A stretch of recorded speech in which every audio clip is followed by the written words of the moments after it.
Voilà, l'enregistrement démarre. Donc, il y a même nos amis du Québec avec nous. La visio va se dérouler en 2 temps. D'abord, la présentation de 1000 mains pour le chemin par l'association qui a initié la manifestation dans le Lot, Guy Messal, Monsieur Lacan et leurs principaux adhérents. Et dans un deuxième temps, on pourra avoir un échange. Et dans un troisième temps, je vous ferai un bref rappel avec Laetitia de la saison culturelle, donc, puisque 1000 mains s'inscrit aussi dans la préparation de la saison culturelle. Donc, une démarche de communication à grande échelle que nous vous proposons d'adopter tous pour mieux valoriser ensemble les programmations culturelles, artistiques, les marches, tout ce qui est événementiel sur les chemins. Voilà, on est en préparation de cette saison culturelle et donc un deuxième PowerPoint servira de support et on est à disposition pour vous envoyer tous les outils, le lien de saisie des manifestations, la petite pastille, vous verrez, puis les autres supports de communication au fur et à mesure qui sont disponibles. Voilà. Et vous êtes tous invités à participer à cette saison culturelle.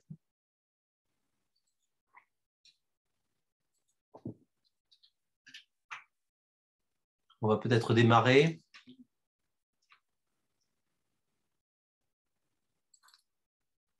Donc, dans le cadre de la saison culturelle, on cherche, et c'est une préoccupation qui est assez générale et partagée par l'État d'ailleurs, on cherche à créer un rendez-vous national annuel identifié autour des chemins de Saint-Jacques. Il y a le 25 juillet, bien sûr, vous connaissez tous cette date, c'est la fête de Saint-Jacques, c'est un volet religieux, mais qui est devenu un volet culturel ces 20 dernières années.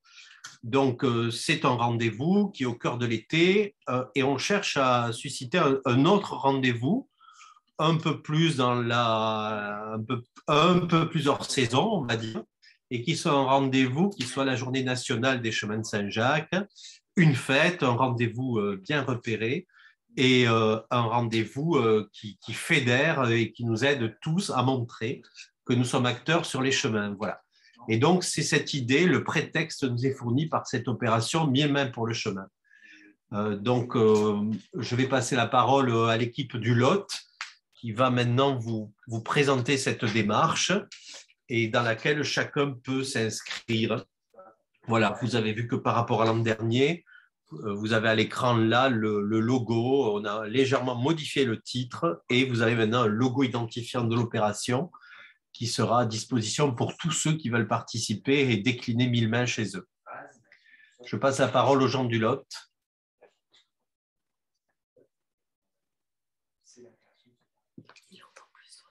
Monsieur Vessal, peut-être.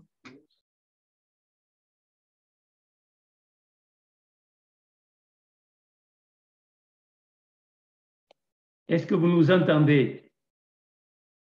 Non. Oui, nous vous entendons, Monsieur Messal. Oui, on vous entend à Nantes aussi. À Poitiers aussi.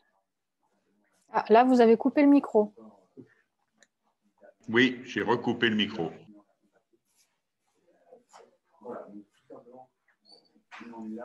Guy a coupé le micro. Dans les Alpes aussi. C'est fait. On vous entend bien dans les Ardennes. Bon. On peut pas lancer là. On peut pas lancer le PowerPoint. Mais si on va le faire depuis. On va le faire depuis chez nous, allez. D'accord. Ah non, mais ça c'est trop. Ah oui, ça marchait tout à l'heure, ça ne marche plus. Alors, bougez pas. Mais vous pouvez commencer à introduire tout ça, Monsieur Messal. Bon, mais normalement, la première diapo, bon, c'est pour quelle raison a-t-on fait cette opération? Bon, comme l'a dit Sébastien, bon, pour être des acteurs du chemin, puisque sur notre territoire, bon, il existait déjà une association qui s'occupait du patrimoine, un office de tourisme qui était actif. Bon, Nous sommes deux petits villages du Lot, du fin fond du Lot, des villages de 1000-1500 habitants. Est-ce qu'on le voit? Une communauté de communes. Et si je fais partager l'écran, là, est-ce que ça va marcher? Normalement, vous devez le voir. Nous, on voit votre écran, Monsieur Messal. Eh non, ça ne peut pas fonctionner. Attendez, je vais faire arrêter et recommencer. Oui, non, voilà. Non, mais moi, je partage le mien. Donc, allez-y. Je pilote le diaporama. Bon, mais là, écran partagé. Attendez, partagé. Je recommence. Bon, ça ne veut toujours pas marcher. Ah, si, ça y est. Alors, voilà, donc les objectifs, ben, vous pouvez les imaginer. C'était valoriser le chemin. Et donc, bon, maintenant, ce serait sympathique de l'étendre à d'autres itinéraires jacquaires autres que le GER 65. Surtout, impliquer les habitants et créer du lien, faire reprendre conscience de la valeur du chemin, qui n'est pas un chemin de randonnée ordinaire, puisqu'il y a beaucoup de chemins de randonnée chez nous comme chez vous, probablement. Et donc, faire partager l'identité du chemin. Alors, l'opération, bon, pour frapper un peu l'imagination, c'était de rassembler 1000 mains, soit 500 bénévoles, une journée. Bon, le matin, on les accueille, on organise les équipes, on y reviendra tout à l'heure. À 9 h, les gens partent sur les chantiers. À midi, un pique-nique tiré du sac et reprise des activités. Et à 17 h, en situation hors Covid, on regroupait tous les participants pour partager une collation, un verre de l'amitié, des petits discours des autorités locales. Donc, ce qui est écrit en rouge au-dessous est très important parce que si le programme de la journée est identique sur les 4 territoires, puisque vous allez voir que nous sommes 4 territoires, la mise en œuvre est spécifique et différente pour chacun suivant le nombre de participants. Donc, nous avons commencé en 2015 sur notre territoire, 10 communes. L'année suivante, c'est nos voisins du Quercy Blanc qui se sont ajoutés, 5 communes. Ensuite, le Grand Figeac. Et enfin, le Grand Cahors, ce qui fait qu'aujourd'hui, donc, nous couvrons la totalité de la traversée du GR 65 sur le département du Lot, c'est-à-dire soit 29 communes et 137 kilomètres. Donc, il y a un titre à cette diapo, mais je ne le vois pas. Quel est le titre de cette diapo? Qui sont les gens qui participent? Oui, bon, c'est des gens de 7 à 77 ans, mais bon, même s'il y a eu quelques enfants, c'est plutôt bon, des gens du pays, des adultes, des cheveux blancs, des gens qui viennent individuellement ou en groupe. Souvent, on nous demande quels outils. Ben, les outils, ça va du sécateur à la cisaille, à la brouette, à la débroussailleuse, éventuellement bon, un petit tracteur, mais ce sont des outils que les participants amènent. Nous ne fournissons pas d'outils. Juste une question, ce sont des habitants riverains des communes qui participent? Plutôt des habitants riverains des communes et quelquefois des résidents secondaires qui viennent pour le week-end. Même s'ils habitent Paris, Bordeaux, Toulouse ou autres, ils ont des attaches dans le pays. On en a quelques-uns, oui. Bon, ça peut être aussi d'amis. Hein. Moi-même, j'invite des amis qui sont toulousains hein, à venir participer à la journée 1000 mains, hein, par exemple. Voilà. D'accord. Alors, quels travaux? Des travaux de toutes sortes. Vous voyez à gauche, là, bon, une fontaine qui va être débroussaillée. Là, c'est sur Cahors. Bon, il y a un gros arbre long. Peut-être faire aménager une petite pause, du débroussaillage, bon, de la construction du muret, puisqu'il y en a chez nous, encore du débroussaillage. Éventuellement, pour évacuer l'eau, faire des tranchées. Là, nettoyer le mur d'un bord de route, par exemple. Là, on voit autre chose. Là, en haut à gauche, bon, il y avait une petite colline qui se ravinait, donc on a fait des marches en bois. Bon, là, c'est encore bon, du débroussaillage. En bas, la pose de bancs en bois avec des troncs d'arbres. Là, encore un muret. Là, voilà le genre de grosses flaques d'eau sur un chemin qu'on peut enlever en faisant une saignée. Là, c'est un siège. Là, c'est des démoussages. Là, c'est avec des troncs d'arbres, faire aménager une petite halte pour une pause. Voilà, donc c'est toutes sortes de travaux. Des plantations d'arbres peut-être aussi, de fruitiers Alors, par exemple. voilà, bon, ça, ce sera la prochaine étape. Planter quelques arbres ou quelques haies devant des clôtures qui ne sont pas jolies.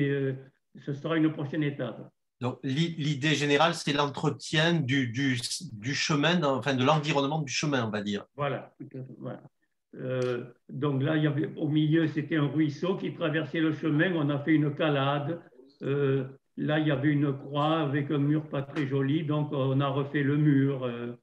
Là, c'est un cabanon dont il faudra peut-être revoir le toit un jour ou l'autre.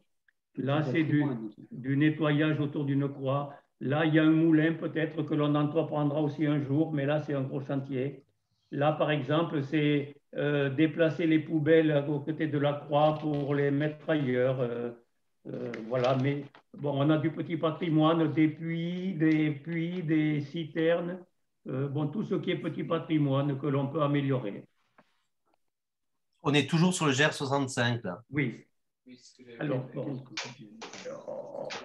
il y a quand même quelque chose de très important parce qu'on parle toujours de travail, mais aussi, bon, il faut que le travail se passe bien. Donc là, vous voyez des gens qui pique-niquent, des gens qui boivent l'apéritif, là, un petit pique-nique sur le mur, là, un petit réconfort le matin. Bon, il faut qu'il y ait quand même une bonne ambiance, ce qui arrive en général. Le chemin comme lien. Voilà. Donc là, c'est bon. Là, ce sont des gros chantiers. Il y avait des arbres qui cachaient un magnifique lac que l'on a rénové. Là, c'était un bord de chemin quelconque sur lequel on a aménagé un banc en pierre. Et là, c'était un puits que l'on a nettoyé. Voilà. Ça, c'était des chantiers un peu plus importants. Bon, évidemment, tout ça bon, se fait avec une communication dans le pays. Question, monsieur Messal. Quand on voit le banc, qu'on voit les murets, ça fait appel à des savoirs techniques. J'imagine que vous avez repéré chez les habitants ou chez les artisans des environs. Voilà, bon, on va en parler après avec des responsables de chantier, oui. D'accord. Donc, bon, on communique sur la presse, on a eu beaucoup de médias, les racines et les ailes, mais ça n'a pas abouti. Bon, les télés locales, etc. On utilise énormément la presse. Depuis une animation, ce jour-là, les peintres sur le chemin. Donc, on a proposé aux artistes peintres du pays qui le souhaitaient de venir. Et le soir, donc, on a exposé quelques dessins. Mais c'était très sympathique. Alors, tout cela nécessite une certaine préparation. C'est Sébastien qui se colle à cette diapo? Allez, je m'y colle. Donc moi, je vais à 7 mois, on est dans le délai là. Vous êtes à la 7e année 2022, ce sera la 7e année, je crois, de l'opération. Et ce sera la 2e année de la tentative que l'on vous propose de la généraliser, de l'étendre sur d'autres territoires en France. On est à 7 mois de la date. Donc l'idée, c'est maintenant, le calendrier nous paraît bon pour mobiliser, solliciter des responsables d'associations autour de vous, dans les associations de randonnée, d'environnement, de préservation du petit patrimoine, bref, rechercher des alliances, mobiliser le terrain sur cette idée de ce rendez-vous annuel, de faire du lien et d'être utile au chemin, et de faire du lien entre les habitants grâce au chemin. C'est le moment, M. Messal y reviendra, d'arpenter le terrain pour repérer les chantiers potentiels. Il y a un enjeu de vérifier les propriétés, je pense que M. Messal y reviendra dessus.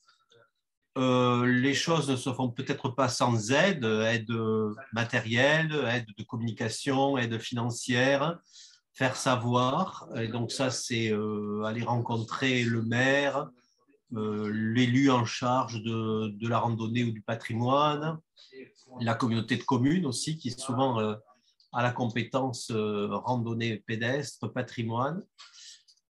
Ça peut être d'aller rencontrer des enseignants aussi, pourquoi pas, avec peut-être c'est un peu compliqué, mais peut-être des enjeux d'intéresser les élèves à l'environnement et au chemin de Saint-Jacques.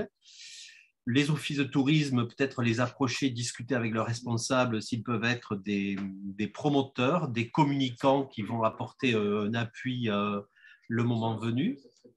Puis bien sûr, il faut s'assurer de la faisabilité, de l'envie, du plaisir. Monsieur Messal parlait de bénévolat et de convivialité, donc il doit y avoir un plaisir à se retrouver et à être utile. Il y a des enjeux de responsabilité, on y reviendra dessus en cas de dommages. Et puis, il faut s'assurer aussi des propriétés qu'on peut agir sur tel sentier ou sur tel muret ou sur tel ruisseau. Voilà. Et puis, à passer le message aux habitants riverains, puisque c'est quand même eux aussi la cible. Et tout ça se fait avec le concours de la mairie, des commerçants, des associations qu'on sera en capacité à mobiliser. Donc, on est là dans ce J-7 et c'est maintenant que les choses peuvent démarrer pour vous. Voilà, donc à partir de maintenant, c'est surtout ce que nous faisons sur l'Albinque-Limogne. Les collègues du Quercy Blanc ou de Cahors ou de Figeac font différemment. Mais nous découpons le tracé en tronçons de 500 mètres. On repère les parcelles sur le cadastre et sur chaque parcelle, on repère qu'est-ce qu'il y aurait à faire. Ensuite, à J-3, on commence à lancer les bulletins d'inscription, des affiches, etc., etc. On le signale à la CIR qui le met sur le site, le visuel. Donc, on commence à les inscriptions. Alors là, c'est bien indiqué en rouge. Elles sont spécifiques à chaque territoire. Bon, sur les 4, là, bon, on ne fait pas tous ce bulletin d'inscription. Ça, c'est le nôtre, donc l'Albinque-Limogne, mais ailleurs, ça peut être beaucoup plus simple, par téléphone, par rencontre, ça peut se gérer autrement. Donc ça, c'est l'intérieur de notre bulletin, avec un petit texte, le programme. Monsieur Messal, mais il faut me dire quand vous changez de diapo, parce que moi, je n'arrive pas à suivre ici. C'est moi qui pilote le diaporama. Voilà.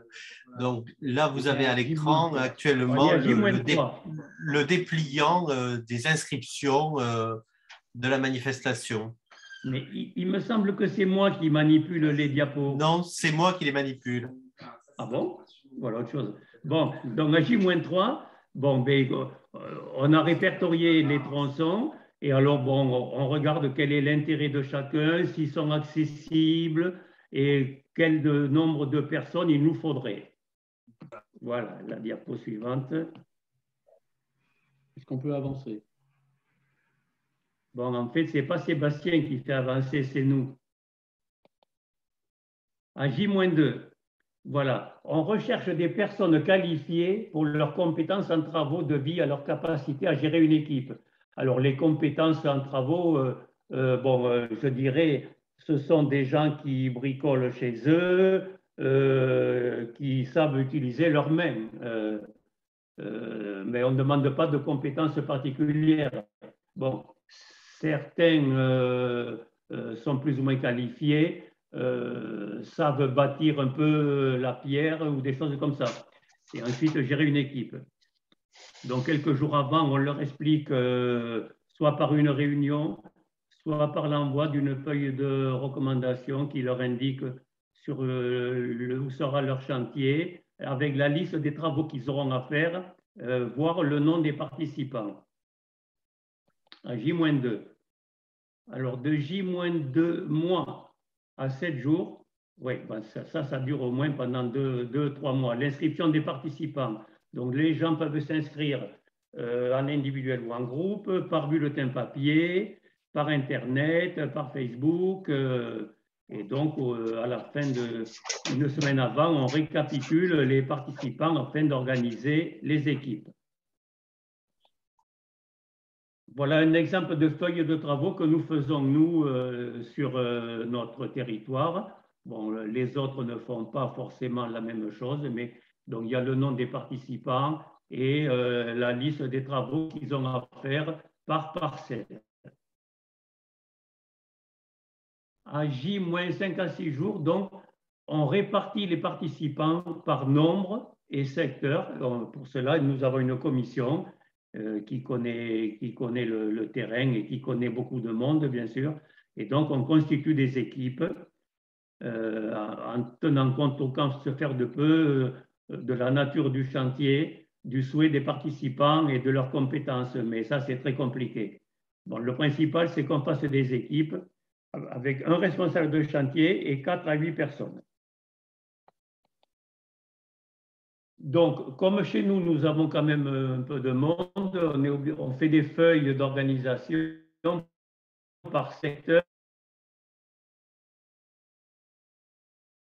des participants qui les renvoient dans telle équipe avec tel responsable de chantier. Et donc, les gens s'orientent le matin même, grâce à ces feuilles, les gens savent où ils doivent aller et avec qui.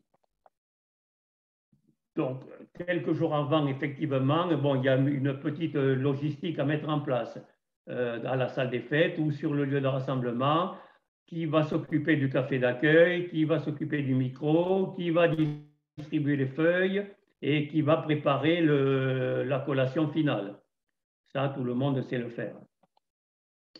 Alors, nous, ici, c'est un peu particulier puisqu'on donne une feuille de route aux gens avec le cadastre, la carte hygiène, le cadastre, la feuille des travaux et la feuille de recommandation. C'est ce que nous donnons à chaque responsable de chantier. Et tandis qu'aux participants, nous ne donnons que la feuille du cadastre pour qu'ils puissent aller sur leur chantier et la feuille de recommandation. Et il est évident que le matin même, on met l'accent sur le covoiturage pour que les gens, au départ, se groupent pour partir ensemble avec le responsable de chantier sur leur chantier. Donc, comme nous avons, nous, sur notre communauté de communes, on a 35 km, on piquette les chantiers pour que les gens s'y retrouvent. Et donc, arrive le jour J, le matin, on accueille les participants, soit dans une salle, soit sur une place publique, avec une petite collation, et c'est là que l'on forme, les gens se mettent par équipe. Voilà, donc un petit briefing avec un café d'accueil. Quelquefois, on peut agrémenter ce moment-là par une exposition. Et les gens partent au travail. Donc, ça, c'est un exemple. Oui, à 17 h, effectivement, on essaie de récupérer les feuilles de travaux pour que les responsables de chantier nous remettent, en indiquant le travail qui a été réalisé ou pas réalisé. On leur demande si ils sont prêts à revenir. On leur demande de nous faire des observations éventuellement. Voilà. Donc, ça, c'est le soir à 17 h. 17 h, comme je vous l'ai dit, il y a une collation avec des produits du terroir, évidemment, où on passe un bon moment de convivialité là aussi. Et quelquefois, bon, il peut y avoir des discours des autorités locales, puisqu'on a régulièrement soit le préfet, soit au département, le président du département, les députés, les sénateurs, bon, des autorités locales, diverses et variées. Bon, voilà par exemple les 1000 mains de Figeac, les 1000 mains de l'Albin-Colimogne, les 1000 mains de Cahors, les 1000 mains du Quercy blanc. Alors ça, c'est une petite parenthèse pour voir quelles sont les chevilles ouvrières dans le Lot. Mais vous avez ici Bernard Deléris qui doit être en ligne, mais je ne sais pas si on l'entend, Martha de Figeac, nous, Yves Lacan et moi-même de l'Albin-Colimogne, et Emmanuel de Carrère. Emmanuel Carrère de Cahors, pardon. De temps en temps, on trouve des petits mots d'origine dans le chantier, ça nous fait bien plaisir. Et là, c'était un petit gag. D'abord, on restaure, ensuite, on se restaure. Voilà, donc grosso modo, le Grand Figeac, 10 communes, 70 participants sur 7 chantiers. L'Albinque-Limogne, 275, 34 chantiers. Le Grand Cahors, 20 participants, 3 chantiers. Le Quercy-Blanc, grosso modo, 70 participants, 10 chantiers. Donc, vous voyez qu'il peut y avoir toutes les possibilités possibles et imaginables. On n'entend pas le Quercy-Blanc ni Cahors, Sébastien? Oui, bonjour, du Quercy-Blanc, là. Nous, on voudrait rajouter 2 petites notes. Alors, on admire votre organisation, mais pour rassurer les gens qui nous écoutent, nous, on fait beaucoup plus simple. On mise beaucoup sur les responsables de chantier qui sont vraiment au courant de leur secteur, de ce qu'il faut faire, et qui après guident bien les gens qui travaillent avec eux. Ça, c'est un premier point. Donc, organisation beaucoup plus facile, avec beaucoup moins de papier. Voilà. L'autre chose qu'on voulait dire aussi, c'est qu'on a une petite particularité. On a une commune qui est en dehors de notre communauté de communes du Quercy-Blanc, et c'est une commune du département voisin, en l'occurrence de Sainte-Juliette. Et je crois qu'il y a Madame Laetitia Marin là, de Lozerte là, qui nous écoute. Là, on aimerait bien la rencontrer aussi. Voilà. Et est-ce qu'Emmanuel est par là aussi, de Cahors? Oui, Emmanuel est là. Est-ce qu'Emmanuel peut nous dire, lui, comment il procède?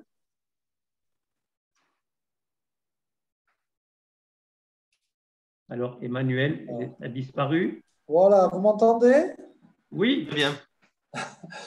Alors voilà, oui, comme les collègues, effectivement, sur l'Albinque-Limogne, il y a une organisation qui est assez exceptionnelle. Bon, sur Cahors, moi, j'ai pris un peu le train en marche, en plus de mes autres fonctions sur la commune. Du coup, c'est beaucoup plus empirique. Hein. On travaille avec le mail, le téléphone, et on essaye tant bien que mal de regrouper quelques volontaires. La particularité à Cahors, c'est qu'on n'a pas encore réussi à susciter la création d'une association dévolue aux Mille-Mains. Voilà, alors que les autres territoires sont déjà groupés en associations. Donc, c'est vrai qu'une association est plus efficace en matière d'organisation, de regroupement des volontaires, etc. Donc, je reconnais que sur Cahors, on participe avec plaisir, mais on est moins efficace. Et du coup, ça se répercute en nombre de participants et en nombre de chantiers. Voilà. Bon, et Martha de Figeac et Édouard, maintenant? Allez, c'est parti. Donc, vas-y, oui. Martha. Merci de me donner la parole. Oui, à Figeac, nous sommes moins vaillants que l'Albinque-Limogne. Je parle toujours de l'Albinque-Limogne qui est un vrai exemple. L'organisation est vraiment bien. Nous, on essaie de faire les choses de façon plus simple, mais c'est aussi parce qu'on n'a pas autant d'adhérents que vous. Et du coup, on arrive plus ou moins à faire quand même si l'organisation, quelquefois, n'est pas top, mais l'essentiel n'est pas là. L'essentiel, c'est que tout le monde se retrouve, que tout le monde passe un moment agréable. Et la particularité du Grand Figeac est aussi que nous n'avons pas un chemin à faire, mais 3, avec la vallée du Célé en plus du 65 et la voie de Rocamadour. Et d'ailleurs, nous sommes en pleine préparation pour le 5 et le 12 mars en ouverture d'un chemin communal pour dévier la voie de Rocamadour. Et là aussi, il faudra des mains et des bras costauds parce que c'est carrément l'ouverture du chemin. Donc,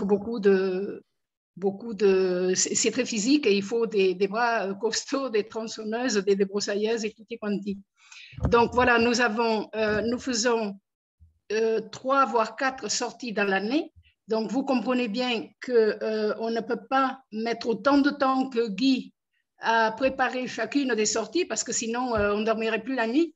Donc on fait ça de façon un peu plus simplement, mais quand même pour le mieux possible. Nous avons 12 communes, peut-être un peu plus, je ne sais pas. Ça va de Montredon à Saint-Jean-de-Lors, ça fait 71 km de longueur, enfin de linéaire, rien que pour le 65. En plus, évidemment, de la vallée du Célé, qui est magnifique et où il y a aussi beaucoup de choses à faire. Et bien entendu, donc, la voie de Rocamadour, que nous entreprenons sérieusement pour la première fois cette année. Et voilà, on motive tout le monde à faire la même chose. C'est agréable, c'est du travail, mais agréable. Et puis surtout, nous avons la reconnaissance et les remerciements très chaleureux des cheminants qui passent. Voilà. Bon, ben voilà, vous avez entendu quatre opérations complètement différentes. C'est ce qui en fait le charme. Alors, vous pourriez nous dire combien ça coûte? Ben, ça peut coûter de rien à un peu. Voilà. Donc, suivant le nombre de participants, ça va de 0 à 2 ou 3 000 euros pour nous. Mais bon, la communauté de communes nous verse une subvention, le département aussi, bon, des commerçants et des hébergeurs, des prestataires de tourisme. Puis nous avons des adhérents, puisque nous avons une association. Et quelquefois, bon, on reçoit des dons de partenaires. Voilà. Et les dépenses, c'est surtout, enfin, c'est l'accueil du café du matin et le buffet de fin de journée. Bon, après, la communication, ça peut avoir un petit coût aussi, mais d'hiver, il n'y a pratiquement rien. Donc, il ne faut pas avoir peur financièrement. Bon, je sais que, bon, à Cahors, par exemple, ça ne leur coûte rien, n'est-ce pas, Emmanuel? Je crois. C'est ça, Emmanuel, non? Bon, il n'entend pas. Emmanuel, est-ce que tu nous entends? Il a peut-être coupé son micro. Emmanuel, voilà. Oui, non, excusez-moi, c'est un peu compliqué. Il faut toujours mettre en place des touches là pour mettre le micro. Il n'y a pas de picto micro à mettre en route. Il faut actionner. Peu importe. Je ne sais plus ce que j'avais d'intelligent à dire. Mais je disais que toi l'opération ne te coûte rien. Ah oui, pardon. Alors oui, donc effectivement, non, il n'y a pas de coût. On essaye dans la mesure du possible de solliciter les services municipaux pour qu'ils apportent leur contribution. Par exemple, on avait récupéré des anciennes bordures de trottoirs en pierre taillée pour faire des bancs, des choses comme ça. On a une collaboration des services municipaux aussi pour évacuer les branchages quand on fait des gros débrousaillages. Et puis, la municipalité et maintenant le Grand Cahors, du coup, offre en général le petit déjeuner en début de journée. Voilà. Voilà, donc pour le financement, alors, on avance vite là maintenant. Voilà, alors en 2022, que va-t-il se passer dans le Lot? Donc, il va y avoir 2 opérations. Une le samedi 26 juin, qui est le week-end des Journées du patrimoine de Pied des Moulins. Donc, nous réunissons les 4 territoires sur le chemin. Et donc, ce sera notre 2e journée commune, donc Figeac, l'Albinque, Cahors et le Quercy-Blanc. Et le samedi 1er octobre, donc, la 7e opération organisée par chacun des 4 territoires. Alors, cette année, là, le 26 août, c'est le 26 juin. Le 26 juin, c'est chacune des associations qui organise en fait la journée commune. Bon, cette année, c'est justement l'Albin Cahors, enfin l'Albin Limogne, qui est un peu le chef d'orchestre. L'année prochaine, ce sera peut-être Cahors ou ce sera le Quercy-Blanc. Voilà.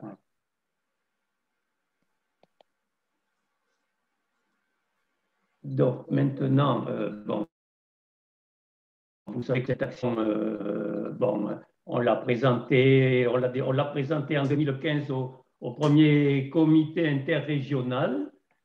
Et depuis, petit à petit, ça a fait tache d'huile. On a participé aussi à ce colloque international en faisant un petit poster qui retraçait ce que nous faisions modestement sur notre territoire. Alors, je précise, Guy, les actes du comité de biens, c'est le comité de biens, c'est-à-dire le comité qui gère le bien UNESCO Chemin de Compostelle. Ces actes sont en téléchargement sur notre site Il y a 2 fascicules à ce jour. Et donc, effectivement, on avait pensé que c'était une opération emblématique et qui méritait d'être présentée dans le cadre de perspectives de gestion durable, exemplaire d'un bien du patrimoine mondial. Et le poster que vous avez à l'écran, il va être édité dans les actes d'un colloque qui a été organisé à Toulouse et Cahors en 2018. Et puis ce poster, c'est aussi un des panneaux d'une exposition itinérante que nous avons à disposition sur les bonnes pratiques de développement des chemins de Compostelle. Voilà. Et par bonne pratique, c'est 1000 mains, c'est de l'observation dans certaines communes, c'est des actions culturelles ou éducatives exemplaires menées par des communes ou des associations, etc., etc. Voilà, c'est une exposition qui est disponible chez nous. Et donc là aussi, on vous a proposé de faire un poster pour présenter l'action.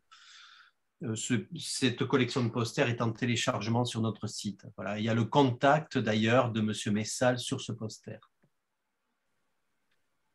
Si je peux me permettre, Guy, je rajouterai quelque chose par rapport au rassemblement des 4 territoires.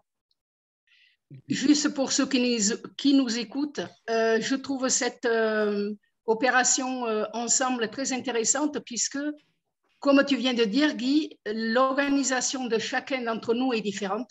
Et c'est peut-être ce qui fait le charme, comme tu disais. Néanmoins, le fait de faire une opération commune, c'est très important et très intéressant parce qu'on se passe les savoir-faire des uns aux autres et ça ne peut que mieux aller. En fait, on prend toujours quelque chose de bon qu'on n'a pas, les uns chez les autres. Et c'est peut-être bien pour ceux qui prévoient donc de mener cette opération ailleurs, c'est peut-être bien aussi de leur conseiller ça parce que ça enrichit tout le temps. Nous avons des pratiques différentes les uns des autres et ça peut apporter un plus. Voilà, merci. Je voudrais dire un petit mot pour Cahors, s'il vous plaît. Je voudrais dire simplement, comme le dit notre collègue, que la dimension de convivialité est essentielle. Le partage, l'échange, c'est essentiel dans cette opération-là. Ce sont des gens qui ont envie de faire quelque chose pour la collectivité, mais qui ont aussi envie de passer une bonne journée autour de la préservation, de la mise en valeur du patrimoine. Voilà. Écoutez, on a fait un peu le tour. Donc, il y a cette diapo qui rebondit avec celle-là, qui peut poser des questions à ceux qui veulent se lancer. Le débat est ouvert. Le débat est ouvert. Si vous avez des questions à poser, des témoignages positifs et négatifs, parce que je sais aussi que du côté des associations qui se sont lancées l'an dernier, il y a quelques difficultés à décliner chez elles l'opération pour les associations Saint-Jacques, mais les témoignages, les questions, n'hésitez pas. La parole est à vous. Séverine Deval, ça levait la main. Mais allez-y, Séverine, je crois que…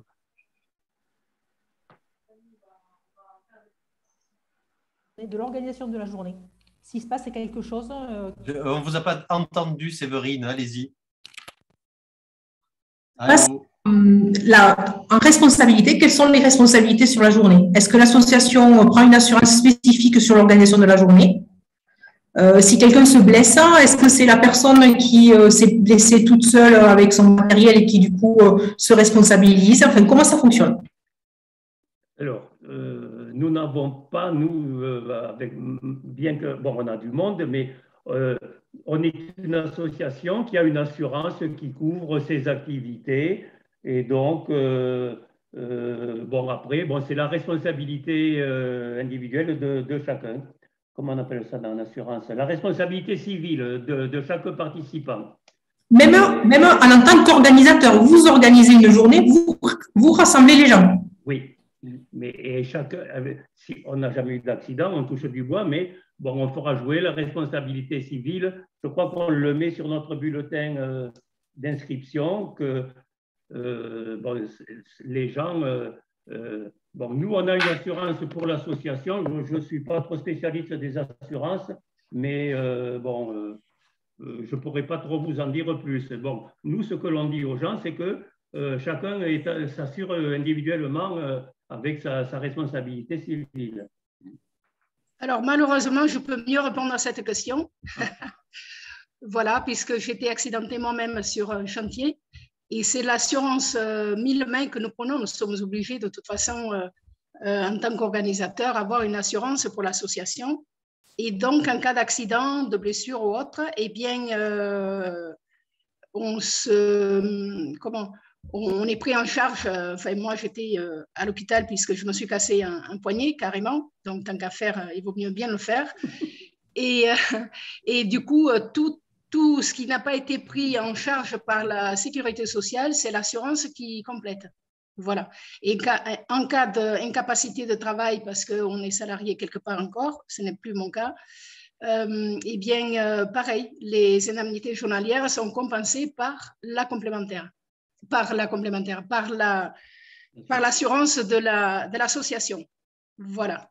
Et il est recommandé également quand même, à titre indicatif, à titre d'information comme ça, d'avoir une trousse par chantier, une trousse pharmacie à chaque fois, sur chaque chantier, au cas où. Voilà. Bon, une autre question qui pourrait se poser, c'est les propriétaires riverains du chemin. Alors, si vous voulez, bon, moi je suis un peu... nous, on ne s'est jamais vraiment soucié de ça, voire pas du tout, mais on n'a jamais rencontré quelqu'un qui soit venu se plaindre qu'on ait fait une amélioration sur le chemin. Donc, bon, peut-être ailleurs, bon, ils prennent l'avis des riverains. Je ne sais pas, le Quercy Blanc, vous demandez des autorisations? Oui, alors, nous, c'est plutôt l'inverse. Le chemin sortait des territoires répertoriés sur le cadastre pour passer dans les propriétés des agriculteurs la plupart du temps. Et une de nos premières actions, ça a été de remettre le chemin à sa bonne place. Et sur des kilomètres, hein, on a fait ça. Et bon, là, on a eu des retours positifs, hein, évidemment, de la part de tout le monde, et notamment des propriétaires. Par contre, c'est vrai qu'on se pose parfois la question, lorsqu'on intervient sur des murets, sont-ils la propriété de la collectivité ou sont-ils la propriété des voisins, des agriculteurs en général? Et on n'a jamais franchi le cap pour le faire de manière systématique, mais on essaie quand même de contacter ceux qui sont concernés. Alors là aussi, je peux vous dire quelque chose. Nous, à Figeac, on a, la première année où on a démarré, on a envoyé un courrier à tous les riverains propriétaires des murets où nous allions intervenir, simplement pour les murets, à savoir, d'une part, pour les informer qu'on allait intervenir sur un muret qui est à la limite propriétaire des deux, hein, de la commune et de celui-ci.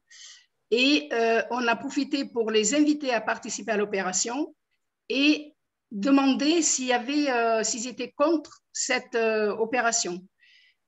Et n'ayant pas de réponse au bout de 2 semaines, on leur a retourné un courrier en leur disant que si on a eu quelques réponses, mais sur le nombre, on a eu quoi, 25% de réponses positives, bien entendu. Et aux autres, on a retourné un courrier en disant que sans réponse de leur part dans un délai je crois qu'on a donné 2 semaines à nouveau, on considérait qu'ils étaient d'accord. Et heureusement qu'on a fait ça, parce que sinon, il se trouve qu'on a un riverain qui est loueur de terre, de parcelles, où nous avons notre chantier numéro 1. Et il nous a créé des embêtements. Il ne peut pas nous interdire parce qu'il n'a pas retourné ce courrier en temps et en heure pour dire non, je ne suis pas d'accord. Mais enfin, quand il peut nous embêter, ne serait-ce que pour entreposer les pierres, les cailloux chez lui, c'est toute une histoire et tout un problème. Donc, si vous pouvez le faire, faites-le, vous serez mieux, vous serez plus tranquille quand même. Un petit mot sur Cahors. Donc, nous avons identifié les endroits où nous allions travailler pour la dernière session et on a pris contact avec les propriétaires et on a conventionné avec eux pour avoir le droit de travailler sur leur terrain. Voilà. Dans le chat, il y a des questions. Monsieur Sermage qui pose la question du logement possible pour les bénévoles. Par hypothèse, si on arrive à mobiliser les habitants, c'est les habitants qui sont plus ou moins proches du chemin. Donc, la question de leur logement ne se pose pas. Mais qu'est-ce qui se passe si des associations, des bénévoles d'associations de l'autre côté de la France voulaient venir participer à la journée sur le chemin du Puy? Est-ce qu'il y a, je retraduis la question de M. Sermage, est-ce qu'il y a la possibilité de les héberger? Et je recomplète encore ou je rebondis sur cette question. L'idée, c'est aussi, je ne sais pas dans quel département se trouve M. Sermage ou sur quel itinéraire, mais c'est l'idée peut-être que la manifestation soit implantée durablement sur l'itinéraire sur lequel il se situe. Oui. Voilà. Donc, question, est-ce qu'il y a des logements de bénévoles prévus pour ceux qui viendraient de l'autre bout de la France participer dans le Lot ou en Aveyron à l'opération? Alors là encore, je sens que je vais répondre encore à cette question. Décidément, c'est mon jour. Nous avons la demande actuellement de pèlerins de Bordeaux qui viendraient à Figeac et qui ont posé la question, est-ce qu'ils pourraient éventuellement être pris en charge par rapport au logement, à l'hébergement. Et nous avons tourné la question en bureau et il se trouve que certains d'entre nous, nous avons la possibilité d'héberger quelques-uns, mais s'ils viennent à 15 ou à 20, on ne pourra pas évidemment, sauf à éventuellement passer un accord avec un gîte qui en cette période, puisqu'il s'agit du mois de mars là, en cette période aurait de la place s'il nous faisait des tarifs intéressants. Je ne demande pas la gratuité peut-être, mais au moins en geste. À ce moment-là, pourquoi ne pas les prendre si notre association peut assumer ces quelques frais? Ça fait partie du jeu aussi. Sachant que d'habitude, nous-mêmes, à la maison, on héberge, puisqu'il y a toujours des pèlerins qui viennent d'ailleurs. On profite d'abord pour se voir, hein, ce sont des amis du chemin. On profite pour se dire bonjour, pour manger ensemble et on les loge. Mais là, ce sont pour le coup d'autres pèlerins qu'on ne connaît pas, mais pourquoi pas. Tant qu'on peut les loger comme ça entre nous, ça va, mais sinon après, voilà. C'est une question à étudier. Merci. Il y avait M. Bender qui voulait poser une question, pardon. Oui. J'étais en train d'écrire, mais je vais la dire pas. Oui, je suis impressionné par votre organisation et je m'interroge sur le primum movens, c'est-à-dire comment sur voire plusieurs dizaines de communes, vous avez réussi à fédérer au départ l'ensemble de ces communes sur ce projet commun. Est-ce que vous êtes passé par les mairies, par les communautés de communes, ou bien est-ce que c'est une initiative citoyenne de gens de bonne volonté des différentes communes qui se sont retrouvés? Oui, alors pour nous, ça a démarré avec un office de tourisme intercommunal. Donc, il y avait déjà une structure qui faisait le lien entre les communes. Mais effectivement, au départ, bon, c'est une initiative bon, qui est d'un administrateur de l'office de tourisme qui est sur Limogne, Yves Lacan, qui est mon coprésident, et donc qui a lancé l'idée qui a été reprise par l'office de tourisme pendant 2 ans. Et ensuite, nous avons créé l'association. Mais au départ, il y a une structure qui existait déjà, un office de tourisme.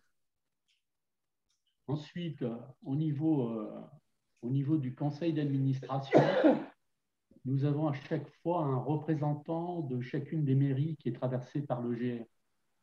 Donc, en fait, ça facilite aussi les échanges entre notre association et toutes les communes concernées par la traversée du GR 65. Nous avons à chaque fois un correspondant de chaque commune. Qui sont la plupart du temps, ce sont des conseillers municipaux. Oui. Je vous invite à prendre connaissance du chat où il y a des réponses complémentaires par rapport aux questions précédentes. Il y avait la question de M. Tassel qui peut prendre la parole. M. Tassel de la Fédération Jacquer qui pose la question d'élargir l'opération au-delà du Lot et au-delà des murets. C'est vrai que l'an dernier, dans la présentation qui était faite, il a beaucoup été question de murets de pierre sèche et du coup, beaucoup d'associations ne se sont pas projetée dans ce qu'elle pouvait faire chez elle. Et donc, on a un peu moins focalisé, vous le remarquerez, sur les murets de pierre sèche ces temps de mais alors, peut-être que les uns ou les autres peuvent témoigner de ce qui a réussi ou pas réussi. Madame Iti à Saint-Gervais-sur-Marne, Voie d'Arles, Sonia en Gironde. Alors, je veux bien. Alors, j'ai des problèmes aussi avec mon ordinateur. Je ne sais pas si ça marche. Ça marche, on vous entend. C'est bien. Donc, nous, à Saint-Gervais, on a mis en place l'année dernière. Alors, on l'a mis un peu au dernier moment. On avait suivi la visio au mois de mars. On avait trouvé ça très intéressant parce que l'association, donc Maison Sévenol, on organise déjà des remontages de murs de pierre sèche et on fait du travail de valorisation du patrimoine. Et on avait vraiment été emballés par cette opération de 1000 mains. Par contre, après, c'est qu'avec tous les problèmes sanitaires, on n'a pas avancé tout au long de l'année et on a attaqué en fait en septembre de mettre en place voilà, toute l'opération. Et on a fait quelque chose de modeste, voilà, parce qu'on voulait, donc pour une première année, c'était vraiment mettre le pied à l'étrier et commencer à faire quelque chose. Et on a fait donc l'opération, on a eu 14 personnes, mais voilà, le but c'était de commencer. Et c'est vraiment très bien passé. On a fait une petite partie sur du pierre sèche, de murs en pierre sèche, mais sinon après ça a été du débroussaillage. On a une très belle calade. L'arrivée du chemin de Saint-Jacques à Saint-Gervais est une très belle calade qui était complètement envahie sous de la mousse, sous des feuilles. Donc il y a eu un gros travail qui ne demandait pas beaucoup de technicité, puisqu'on a parlé de trucs techniques. Et en fait, on avait pas mal de personnes qui ont voulu venir, mais qui ont dit, mais moi en fait, je ne sais pas remonter des murs en pierre sèche, je sais pas, mais donc on a essayé de faire aussi au niveau des chantiers des choses qui pouvaient être, voilà, donc il y avait un chantier mur en pierre sèche, donc là il y a eu 4 personnes qui savaient faire des murs en pierre sèche, donc qui ont travaillé là-dessus. On avait des gros chantiers pour couper des arbres, donc ça voilà, on a eu donc 3 personnes avec des tronçonneuses qui ont fait ça, et après on avait des sécateurs, et donc on a enlevé de la végétation. Et après, donc là, cette calade, c'était simplement déballer des pelles. Et donc voilà, sur 100 mètres, il a fallu nettoyer la calade. Et c'est un très beau rendu. En plus, on a des pèlerins qui sont passés quand on était en train de nettoyer. Et voilà, on a eu un retour illico en disant que c'était génial. Et voilà, donc c'était une petite opération. On se voulait vraiment modeste pour commencer et vraiment, ça a été un franc succès.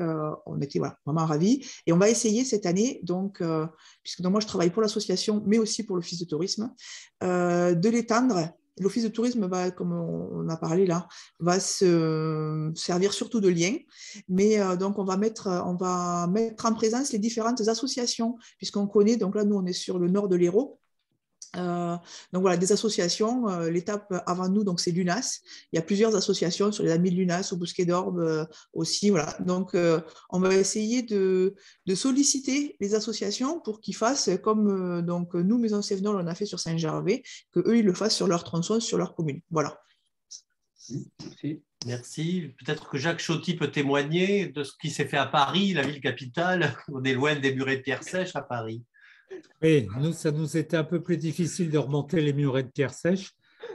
Je pense qu'avec la mairie, on aurait eu quelques soucis. Donc, en fait, ce qu'on a fait, c'est qu'on est allé à la rencontre des Parisiens en s'installant au pied de la tour Saint-Jacques. Donc, on avait mis un petit stand pour faire découvrir un peu aux Parisiens que le chemin de Saint-Jacques, en fait, aussi passait par le centre de Paris. Et donc, eh bien, on a eu un succès assez sympathique quand même, où pas mal de gens se sont arrêtés pour prendre des renseignements, se renseigner sur les différents chemins et ainsi de suite.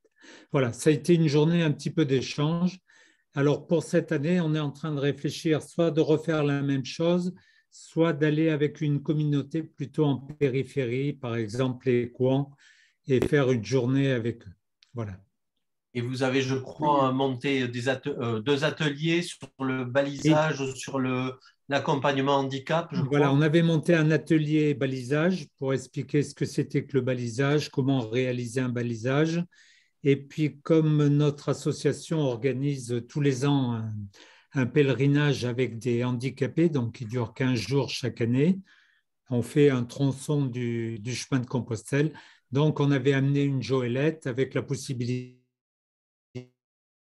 de pouvoir faire un petit tour autour du square de la Tour Saint-Jacques et expliquer un peu notre démarche en matière de pèlerinage des PMR. Voilà. Merci. Merci. D'autres remarques? Oui, moi j'aimerais intervenir, Marc Cassel, au niveau de la fédération. Bon, c'est vrai qu'on en parle depuis 2 ans d'une journée nationale. Et bon, bah, le Lot, c'est une expérience extrêmement riche et intéressante avec les murets. Mais c'est vrai que, et je remercie l'intervention de Jacques Chauty, c'est pas facile en terrain vierge où vous êtes sur des sentiers qui sont tout plats, qui sont plutôt pas mal balisés. Moi, je pense un peu à la Provence chez nous. Je crois qu'il y a quelqu'un des Alpilles qui est présente. Ils avaient essayé l'année dernière de faire une journée un petit peu de nettoyage, mais ça intéressait personne, hein. Donc, je crois que comme l'objectif de l'Agence des chemins et que nous partageons la fédération, c'est d'aller vers les habitants, de toucher un public bien plus large que les seuls pèlerins ou cheminants, ben, il faut trouver des actions avec les enfants, avec les scolaires. Je crois que ce que Jacques Chauty a décrit est extrêmement intéressant, mais il faut qu'on innove, il faut qu'on trouve la clé d'entrée avec certaines mairies chez nous, en Provence, mais ce n'est pas facile. Tout à fait. Il y a des expériences mitigées ou négatives. Si Sonia veut prendre la parole ou si l'association de salon veut témoigner. Alors, je sais que tout ce qui relève de sortes de portes ouvertes, la rencontre des associations avec le public, ça fonctionne. Mais il y a effectivement quelques réserve en interne dans les associations, manque de technicité ou manque d'intérêt pour des aspects de nettoyage, par exemple. J'ai ce témoignage d'association de salon qui n'avait pas envie de faire d'être cantonnier sur une journée. Sébastien? Oui, Sonia. Oui, allez-y. Oui, bonjour à tous. L'année dernière, on s'était vraiment enthousiasmé sur ce projet. Alors, il faut nous resituer. Nous sommes une association jacquaire dont le refuge est situé à l'entrée nord de Bordeaux Métropole. Donc, on est en milieu totalement urbain. La question du débroussaillage et du nettoyage en Gironde ne se pose pas vraiment puisque nous sommes chargés en collaboration avec les autres associations jacquaires et le département de l'entretien de ce balisage. Donc, il est correct.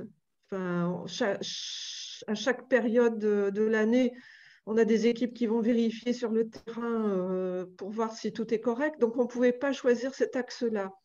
Et le but, c'était quand même, on trouvait, de faire connaître aux gens de la commune où notre chemin, c'est la de Tours et elle traverse notre commune qui s'appelle le Bouscat, on voulait faire connaître aux habitants ce passage.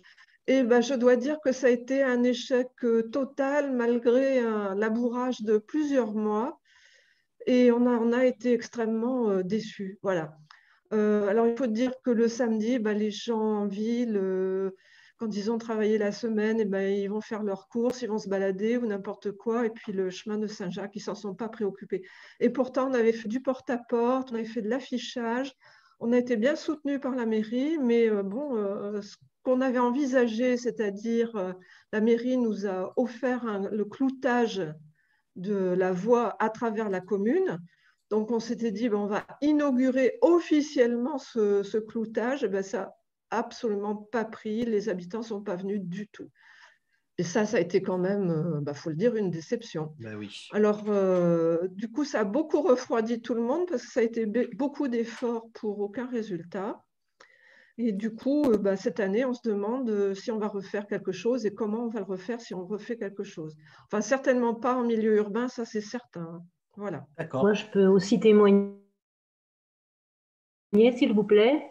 Allez-y, allez-y. Oui, voilà, moi. Donc, oui, il a été question de notre association. Là, M. Tassel en a parlé. Je suis Saint-Jacques-Alpille, dans les Alpilles. Je rejoins tout à fait les propos de Mme Bourdigo. Nous, on s'est cassé la tête à essayer de monter un stand, de motiver. Et bon, alors, il faut dire que le chemin passe chez nous, c'est le chemin qui vient de Rome, tout ça, et il est beaucoup urbain. Et tout ce qui est dans les Alpilles, au pied des Alpilles, nous l'entretenons personnellement, nous, l'association, le balisage, il est en parfait état. Donc, on a mis de la bonne volonté à vouloir monter cette opération, mais on a été déçus parce qu'on n'a pas été récompensés de nos efforts. Voilà. Bon, alors il faut persévérer, il faut trouver effectivement, comme dit Marc Tassel, d'autres voies et moyens pour ancrer ce rendez-vous et des actions concrètes autour de ce rendez-vous. Mais je pense que oui, des inaugurations, des actions avec les scolaires, si c'est possible, des actions d'entretien ou de plantation aussi, pourquoi pas. En tout cas, comment dire, l'imagination est au pouvoir. On n'a pas de solution miracle. Alors, par contre, il y a des questions intéressantes. Nous allons faire, nous, peut-être une tentative, oui, ça va réussir celle-ci, au cours de la fameuse, au mois de mars, avec la mairie, qui a pour thème les chemins en Provence, et ils nous ont demandé, en tant qu'association Jacquère, de participer. Donc, on a dit oui, ça fera une bonne occasion de se faire connaître, et ça sera marié un peu avec la manifestation de la transhumance, avec les moutons. Alors là, je pense qu'on se fera bien connaître. Oui. Voilà ce que j'ai à dire. Très bien, merci beaucoup. Alors, dans le chat, il y a des monsieur Sermage a de très bonnes suggestions. Il évoque, et nous, on n'a pas eu le temps de les contacter parce que ce travail de fond suppose une mobilisation dont on n'a pas trop le temps, hélas, mais ça reste dans les objectifs. Monsieur Sermage, dans le chat,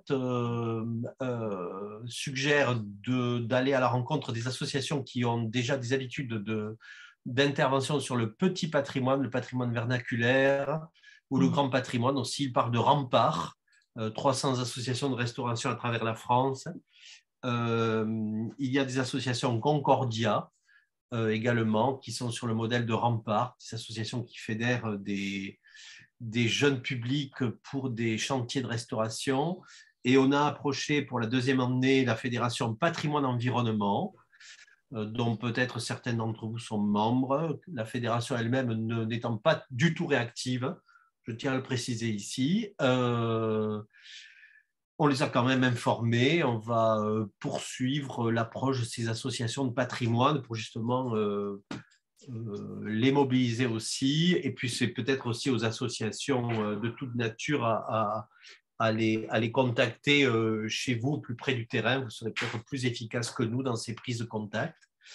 Voilà. Et puis j'ajoute aussi que la Fédération française de la randonnée pédestre est aussi avisée, informée, invitée à participer. Ce qu'elle fait, je crois, dans le Lot déjà. Oui. Voilà, M. Bessal confirme.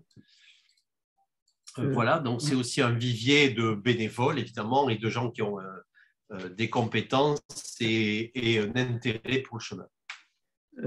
À l'instant, là, en écoutant Madame Bourguiba-Dubousca, sur Bordeaux Métropole ou Paris, bien sûr, je me demande, là, vraiment à l'instant, si en amont de Bordeaux ou en aval de Bordeaux, il n'y aurait pas des portions de chemin qui mériteraient de se pencher un peu dessus.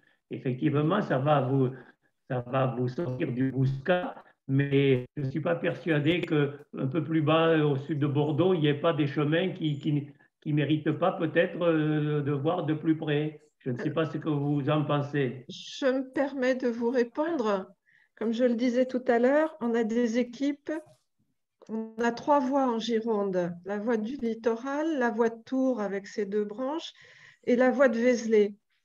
Et sur les 3 voies, on a ce qu'on appelle des veilleurs qui toute l'année arpentent, font remonter les défauts de balisage et parfois ils remédient eux-mêmes parce qu'ils ont tout un stock de balises dans la besace et ils le font.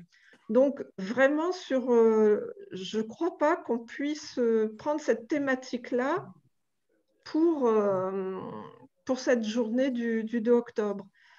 L'année de la pandémie, on avait monté un projet qui est tombé à l'eau, évidemment, et pour cause, où on devait impliquer des enfants et des personnes handicapées aussi. Et c'était avec des jeunes gens qui nous avaient contactés, qui faisaient leur service civique. Bon. Alors, est-ce que c'est une piste à creuser? Mais là, il faut s'y mettre tout de suite, parce que si on fait intervenir des scolaires, il faut vraiment que les enseignants ne soient pas pris à froid, ils ne le feraient pas de toute façon. Oh, oui. Donc, il faut plusieurs mois de préparation pour que les maîtres et maîtresses se mettent sur une thématique un peu historique. Donc, mais il faut qu'on en reparle, nous, en conseil d'administration. Mais là, pour le moment, j'avoue qu'on a été tellement échaudés que c'est un petit peu difficile de remobiliser tout le monde, hein, parce que franchement, c'était quand même bien remué. Voilà. J'en profite pour dire à Sonia Bourbigo que si vous souhaitez faire des choses avec les scolaires, on a une mallette pédagogique qui avait été faite par l'Eure-et-Loire, hein, qu'on a déjà diffusée. Avec l'Agence des chemins et toujours Compostelle 28, on va essayer de l'améliorer. Mais déjà, pour les petites classes du primaire, il y a toute une mallette pédagogique où les enfants, ils apprennent ce que c'est qu'un sac à dos, ils jouent avec le balisage, tourne à gauche, tourne à droite. Il y a même un peu du calcul. Par rapport, admettons qu'ils habitent au Bouscat, ben vous leur dites quelle est la distance du Bouscat à Santiago de Compostelle, sachant qu'un randonneur marche 25 km par jour. Combien de jours faut-il pour aller du Bouscat à Saint-Jean de Compostelle? Donc, c'est assez pédagogique, éducatif, ludique. Alors, on doit l'améliorer, mais les fiches, on vous les a déjà diffusées, mais moi, je vous les rediffuse très volontiers si ça vous intéresse. Merci, Marc. Et ça rejoint une réflexion de Kariniti à la Maison Sévenol à Saint-Gervais dans le chat, qui suggère des jeux de pistes à faire en famille, par exemple. Ce type d'animation pour intéresser les jeunes, leurs parents au chemin. Voilà, si je peux me permettre, voilà, parce que c'est vrai que tout ce qui est fait en scolaire, alors je ne suis pas dans le milieu scolaire, mais à chaque fois qu'on a voulu faire quelque chose, c'est toujours en semaine. Quelque chose qui se fait avec les écoles doit se faire sur temps scolaire. Et là, normalement, le 2, c'est un samedi. Donc, c'est difficile. Alors, on peut travailler en amont, par exemple. Je suis très intéressée si on peut avoir le lien de la personne avec la mallette pédagogique. Je trouve ça très intéressant.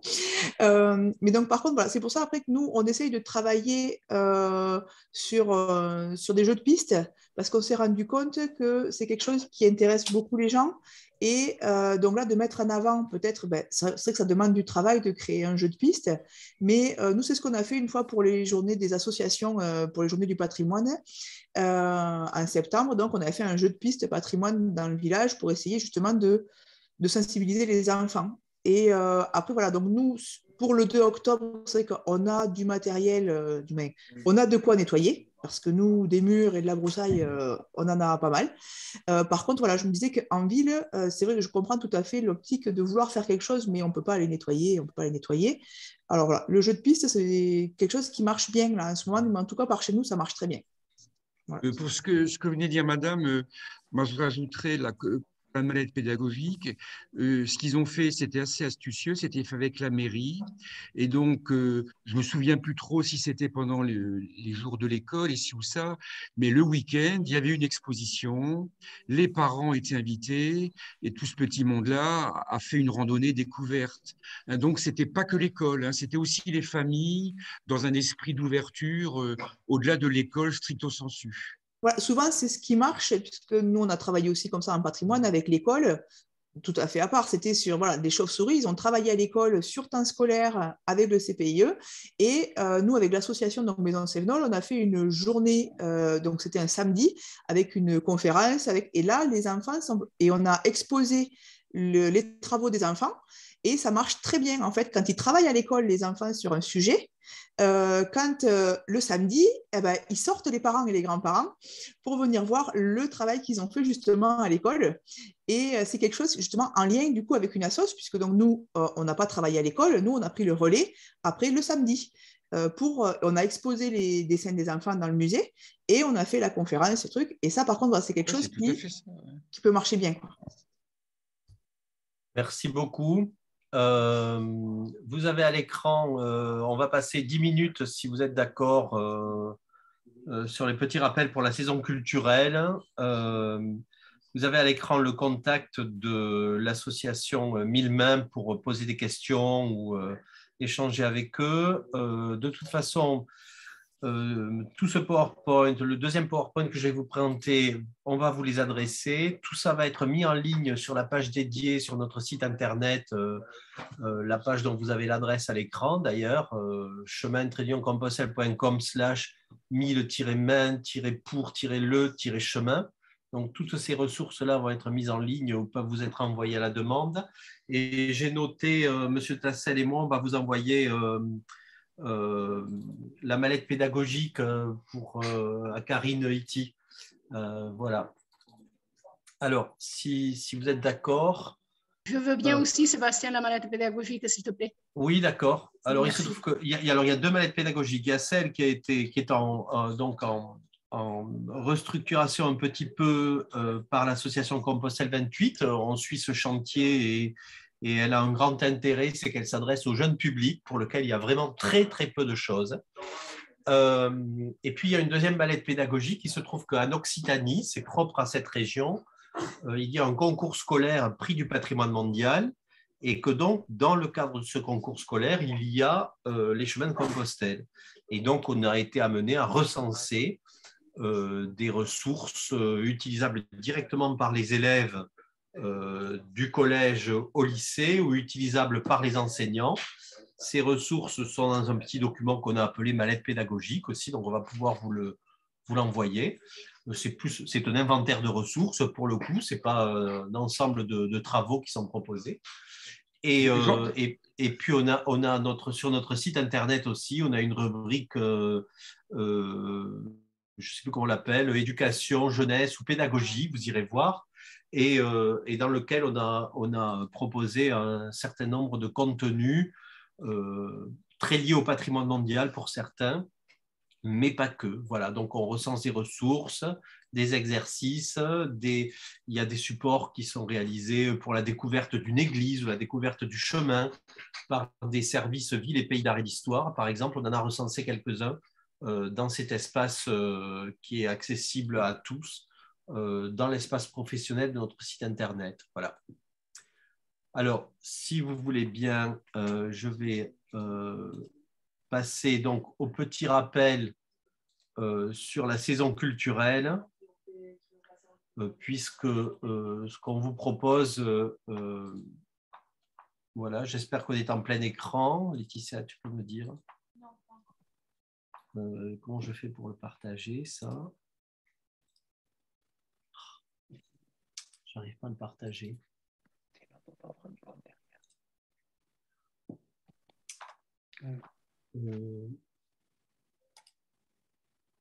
Il faut que vous me veniez m'aider, je comprends. Moi, j'ai plus rien qui s'affiche là.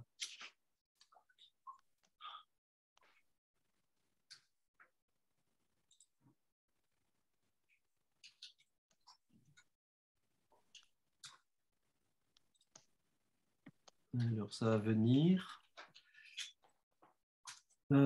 Ça va venir. Je l'ai où le partage d'écran? Oui, partager l'écran. Voilà. Voilà. Est-ce que vous pouvez me dire si vous voyez les choses? Ouais. On ne se voit plus. On ne se voit plus. Si vous pouvez afficher une petite mosaïque en barre latérale, si vous voulez.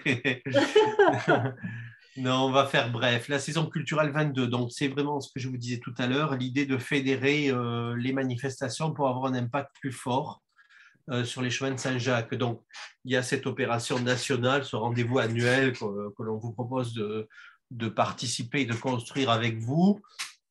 Donc, j'y reviens pas dessus, on vient d'en parler. Avec ce logo identifiant qui peut vous être communiqué. L'enjeu de la démarche de saison, c'est plus large que l'opération ponctuelle du 1er octobre, du premier samedi d'octobre. C'est l'idée d'abord qu'il faut donner une plus grande visibilité à Saint-Jacques-de-Compostelle comme une destination culturelle et pédestre. Hein, il y a de nombreux événements, mais tout ça est très éparpillé, très, j'allais dire parfois confidentiel, très isolé, alors qu'on pourrait communiquer ensemble.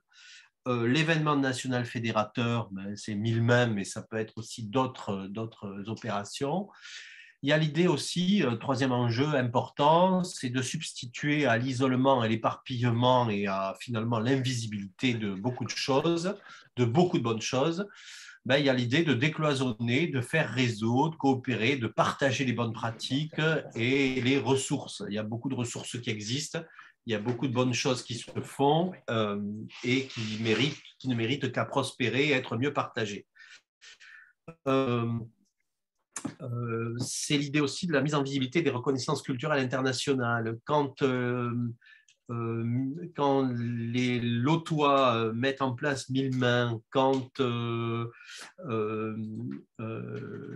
les associations Saint-Jacques vont à la rencontre des habitants ou construisent des actions d'entraide avec les handicapés, eh bien, elles mettent en œuvre les reconnaissances internationales, sans le savoir forcément, sans en avoir conscience forcément. Mais les reconnaissances internationales, c'est l'itinéraire culturel du Conseil de l'Europe et c'est le patrimoine mondial. Et ces reconnaissances internationales, il y a des cahiers des charges derrière, des préconisations, des orientations qui sont proposées. Et systématiquement, il y a toujours la question de mobiliser les habitants, d'associer les habitants à la connaissance et à la transmission des valeurs du patrimoine. C'est avec ces mots-là que c'est dit. Et donc, quand une association va à la rencontre des habitants ou des pèlerins ou des randonneurs, quand vous racontez une histoire, quand vous racontez l'histoire du pèlerinage, quand vous faites l'entretien du sentier, vous partagez des valeurs, vous associez des gens pas forcément mobilisés sur le sujet, vous les associez à la vie et à la pérennisation de ce patrimoine dont vous êtes collectivement les gardiens. Donc, c'est important parce on concrétise les reconnaissances culturelles internationales. Voilà. Toutes les reconnaissances parlent aussi de transmettre aux jeunes générations. Et c'est d'autant plus urgent dans la société dans laquelle on est, avec une évolution très rapide liée aux nouvelles technologies et à la mondialisation. Voilà, donc on parle d'héritage, d'art, d'architecture, d'histoire, de tradition, de croyance. On parle de fierté, d'expérience, de rencontres, d'émotions, de bien-être, de santé et aussi de plaisir, ce qui a été rappelé tout à l'heure, et de convivialité. Voilà. Et le résultat attendu de l'opération, de mieux communiquer sur l'action culturelle autour des chemins, c'est donc de se substituer à l'éparpillement, à la confidentialité, d'avoir une communication avec un impact plus fort, une destination qui soit mieux vue du grand public et des publics internationaux. Et évidemment, il y a l'enjeu d'augmenter les fréquentations, puisque je vous le rappelle, l'itinéraire français le mieux fréquenté est à un maximum de 20 000 et il est loin devant tous les autres itinéraires français quand les Espagnols sont à plus de 300 000 hors pandémie. L'Espagne n'est pas forcément un modèle, mais entre 2000 et 300 000, il y a peut-être une marge. Alors, la démarche de saison, très vite, il y a un cahier des charges qui vous a été envoyé ou qui peut vous être envoyé. Il précise un petit peu le contexte, les objectifs. Les contenus sont très larges. On peut prendre tout type de manifestation qui s'adresse au grand public, pas celles qui sont réservées à vos adhérents si vous êtes des associations, mais à celles qui s'adressent au grand public. Ça peut toucher à l'histoire, au patrimoine, aux valeurs du chemin, au partage, à l'expérience de la marche, à la convivialité, à l'hospitalité, à tout ce qui fait l'univers du chemin de Saint-Jacques. La forme, des expositions, des randonnées, des visites, des concerts, des colloques, des spectacles, des opérations très pratiques comme 1000 mains, etc. Ça peut être sur le chemin ou en dehors. L'idée, c'est qu'il faut qu'on parle du chemin de Compostelle. C'est ouvert à tous et à tous les territoires, pas besoin d'être adhérent, pas besoin d'être en le sud, pas besoin d'être en l'est, c'est ouvert à tous. Et l'idée, c'est vraiment d'aboutir à un programme synthétisé sur toute l'année et qui soit diffusé le plus largement. Alors, dans la diffusion, on compte sur vous. Vous êtes des acteurs de la saison. Donc, si on rédige un programme papier, un agenda et un programme PDF, c'est aussi pour que vous participiez à sa diffusion la plus large. Voilà. Et donc, tous ces outils-là, on peut vous les adresser ou vous avez un lien pour les récupérer. Comment s'y prendre? On va essayer de démarrer l'organisation et la sortie du programme de plus en plus tôt. Donc là, pour l'instant, le programme il sort en mai, ce qui est déjà un peu tard parce que beaucoup de manifestations démarrent en avril. Donc, il y a un enjeu d'anticipation et de planification. Donc ça, je l'avance surtout pour le monde associatif. Les structures culturelles étant plus habituées à l'anticipation et à arrêter leur programmation plusieurs mois à l'avance. Cherchez des partenariats pour le monde associatif. Appuyez-vous sur des structures qui peuvent avoir des moyens, un animateur du patrimoine dans une ville des pays d'art et d'histoire, une médiathèque dans une commune, etc. La saisie en ligne des manifestations, il y a un lien de saisie qui est ouvert sur notre site, il est permanent. L'agenda papier, on attend vos manifestations pour le 28 février. Il y aura quelques jours de mou, mais très peu, puisqu'il nous faut après, il y a le travail de maquettage et d'imprimerie. Et donc, pour l'agenda papier et donc l'agenda PDF, c'est assez tenu par le délai, un délai donc fin février, début mars. Et pour le site Internet, pour les sites Internet, par contre, on relaie au fil de l'eau, au fur et à mesure que vous saisissez, nous, on relaiera derrière. Voilà. Et puis également en parallèle, bien sûr, l'intérêt de la saison, c'est que vos manifestations ou le programme national soient aussi relayés sur les sites des offices de tourisme, des communes, vers vos médias partenaires. Donc là aussi, l'idée, c'est que vous fassiez les complices actifs de la saison pour relayer le plus largement possible. Pour vous aider, on continue à incrémenter sur notre site Internet, dans l'espace professionnel, rubrique ressources culturelles, des contenus possibles de programmation, expos, conférenciers, offres d'ensembles musicaux de qualité, etc. Aidez-nous aussi dans ce repérage s'il y a des ressources qui vous paraissent intéressantes. N'hésitez pas à nous le faire savoir, des expos qui méritent d'être mieux connus, etc. On référence là-dedans, c'est pour encourager la richesse des programmations et la plus grande diffusion. Des contenus, on est proactif aussi, on a des expositions que l'on gère et on essaye de coordonner des tournées de conférences. Voilà, donc là, pour les tournées de conférences, on vous demande, on a un catalogue qui est de conférenciers. L'idée, c'est de mutualiser les frais de déplacement de ces conférenciers et d'avoir des gens de qualité, historiens de l'art, anthropologues, responsables de patrimoine, qui peuvent donner des conférences grand public et de qualité. Voilà. Et donc, plutôt que de les solliciter 10 fois, en les sollicitant une seule fois et sur quelques jours consécutifs, il y a peut-être moyen de monter un petit événement et ça a un caractère collaboratif. Voilà. Et puis, on a nos expositions, bien sûr, qui sont disponibles et on ne recense pas que nos expositions, mais aussi celles que tel ou tel organisme veulent bien nous faire connaître.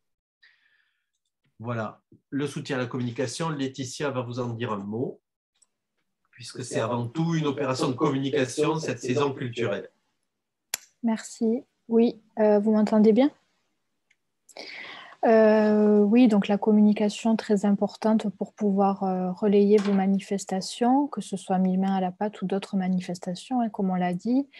Nous mettons à votre disposition pour vous soutenir via le programme papier, les agendas culturels de nos 2 sites internet, les newsletters, les diffusions, les réseaux sociaux également.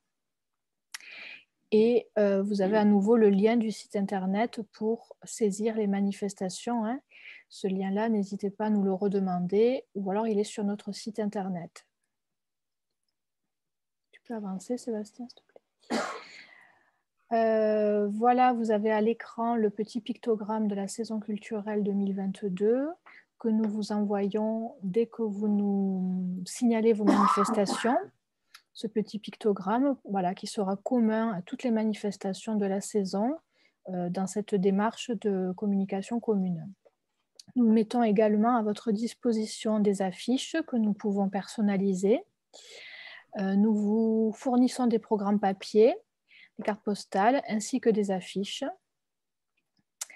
Et nous pouvons, si vous le désirez, vous fournir pour vos communications des dossiers de presse et communiqués de presse pour vous apporter des contenus ou des photos si vous le souhaitez pour pouvoir présenter vos manifestations et broder autour si vous le désirez. Quand vous louez une exposition, vous pouvez faire venir quelqu'un, vous pouvez organiser des pots de l'amitié, vous pouvez voilà, essayer d'apporter de la convivialité en plus des manifestations. Tu peux avancer, Sébastien. Un visuel annuel décliné donc, chaque année en affiche et en carte postale. Là, vous avez à l'écran les 4 visuels qui ont été réalisés par une graphiste. Ce n'est pas nous qui le faisons.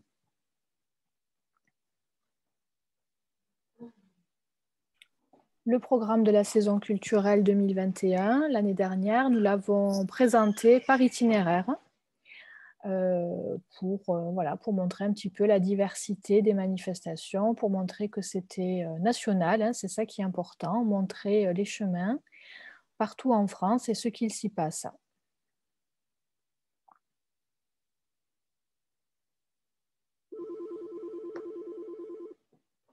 Tu prends le relais, Sébastien ?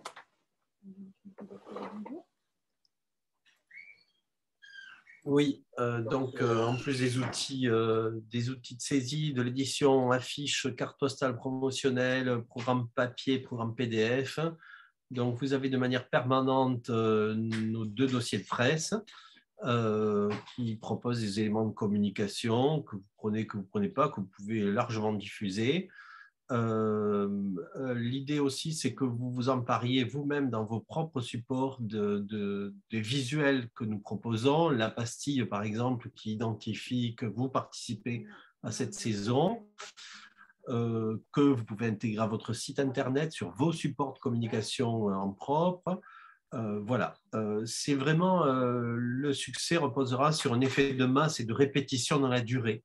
Voilà, il s'agit d'ancrer, je le répète, l'idée que les chemins de Saint-Jacques sont une destination culturelle en France et pas simplement des sentiers de randonnée, ce qui est déjà pas mal, mais qu'il y a un grand récit avec des choses à voir, des paysages, des patrimoines, des gens à rencontrer.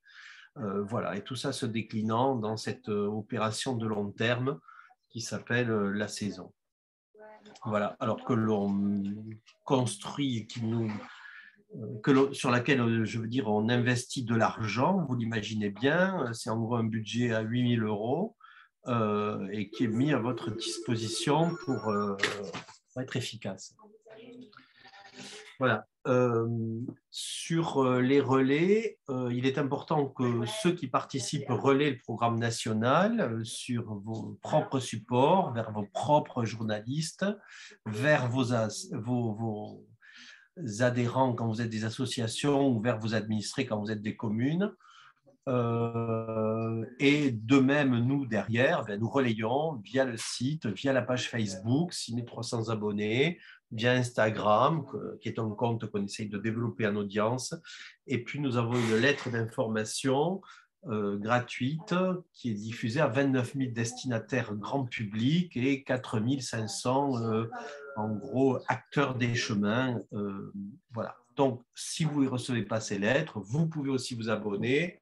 Ça ne coûte rien et vous avez, il suffit juste de nous faire connaître votre adresse mail. C'est Laetitia qui gère cette diffusion et en gros, on est sur 4 lettres réseau par an et un peu plus pour les lettres grand public. Voilà, donc Milmain s'inscrit aussi dans cette démarche-là de saison culturelle qui ne peut réussir qu'avec votre concours. Alors, si vous avez des questions, c'est le moment.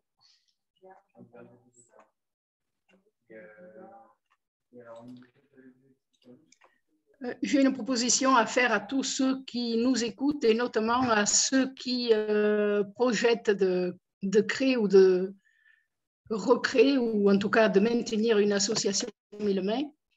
Je propose de les accueillir à Figeac le 5 et le 12 mars prochain, là, donc dans pas longtemps. Logement assuré.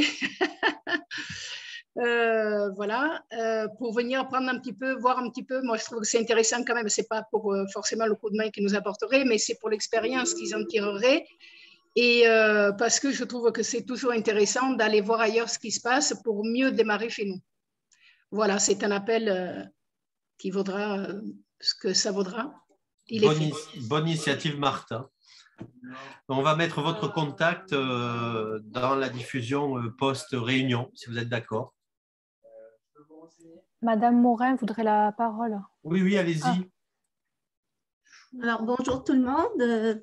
Je vous parle en direct de Québec au Québec, où il fait à peu près moins 20 ce matin. Donc, petite question.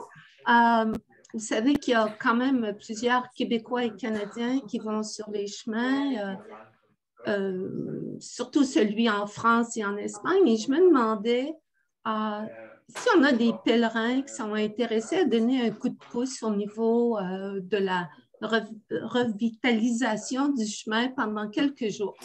Est-ce qu'il y a des adresses Internet où on peut avoir l'information des demandes de bénévolat que vous avez besoin durant la saison? Très bonne question, Joanne. Alors peut-être que Marc Tassel peut avoir des réponses. Pour tout ce qui est hébergement, je sais que bénévolat dans des gîtes, beaucoup d'associations de la Fédération Jacquère prennent des bénévoles. Alors, hébergement gratuit, je n'en suis pas si sûre que ça. Néanmoins, il faudra qu'on aille discuter avec eux. Mais si ce n'est pas gratuit, si c'est pour quelques jours ou pour quelques... Enfin, voilà, je ne sais pas ce que vous voyez exactement comme séjour.